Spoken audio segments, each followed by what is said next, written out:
Generalmente la perturbación tipo escalón, rampa y senoidal son las más utilizadas para analizar los sistemas de control o los sistemas dinámicos, para entender la dinámica de un proceso. Se utilizan estas tres funciones. No significa que las perturbaciones en los procesos reales sigan estos comportamientos, pero estos tres comportamientos pueden ser utilizados para describir las perturbaciones reales que hay en planta.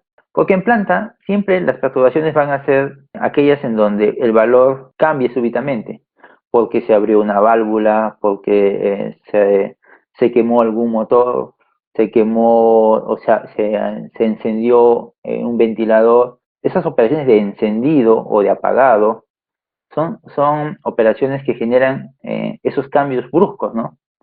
Donde pasa de un estado y súbitamente pasa a otro estado. Ese es un escalón, pues. Entonces, en planta los procesos generalmente están sometidos a ese tipo de perturbaciones, donde los cambios de las variables son bruscas.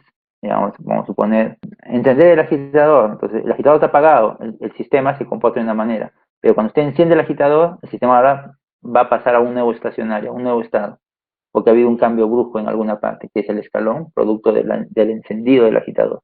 La función rampa también, porque en planta, claro, si bien te encontramos perturbaciones de ese tipo que son cambios bruscos, pero también hay cambios que son graduales. Por ejemplo, vamos a suponer que un tanque, un recipiente, no se está mezclándose algo, y usted decide o se decide añadirle algún líquido, un aditivo o algo, ¿verdad? Hay una tubería. Entonces, ¿usted qué va a hacer? Va a abrir la llave, ¿no? O la válvula. Pero la válvula usted no la va a abrir de golpe, bueno. Empieza con un flujo cero y poco a poco empieza el flujo a aumentar.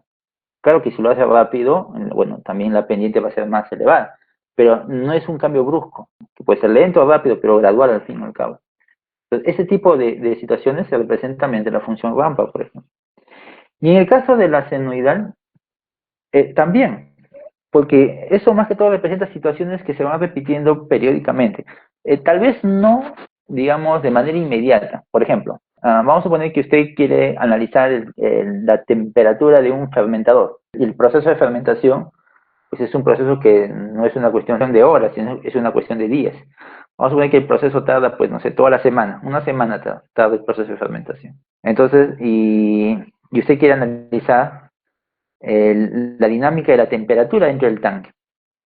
Y vamos a suponer que ese tanque está pues ahí a la intemperie. Por efectos de la temperatura ambiental, pues va a haber flujos de calor entre el interior del tanque y el exterior. ¿Y acaso la temperatura ambiental es constante?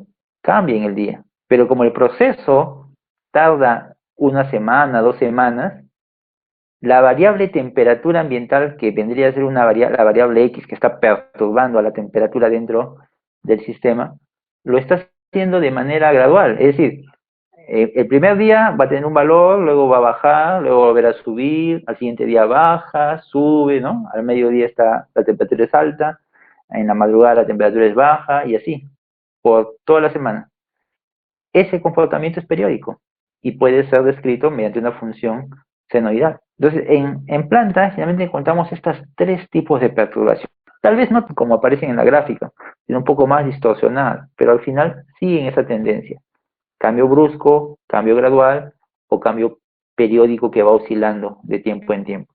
¿Pueden haber otro tipo de perturbación? Por supuesto que sí, pero generalmente se trabajan esas tres. Sin embargo, hay una que también se suele utilizar, que es la función impulso. La función impulso es aquella en donde en t igual a 0, el valor de x en este caso, ¿no? Alcanza un valor alto, muy alto, el más alto que se puedan imaginar para esa variable. Pero en el siguiente instante, ese valor baja, ¿ok? Es decir, que no se mantiene con ese valor alto, sino que cae y por lo tanto regresa a su valor original. Ese es un impulso. Entonces, también se suele trabajar con ese tipo de funciones o con ese tipo de perturbaciones para analizar a un proceso. La función impulso es una función idealizada. No es algo que en realidad exista, porque conceptualmente la función impulso tarda un instante de tiempo que tiende a cero, es decir, no tarda nada. Su valor sube y baja instantáneamente, y sube hasta una magnitud que tiende al infinito, que en la práctica no hay nada que sea así. Pero se le suele utilizar para ciertos casos como una forma de aproximar ciertos comportamientos. Por ejemplo, vamos a suponer que por una tubería está circulando un líquido cualquiera, y eso va a desembocar en un tanque. Y no interesa la razón, no interesa por qué. Alguien agarra una jeringa con un colorante y le inyecta el colorante en la tubería, en un punto, y lo hace de manera rápida.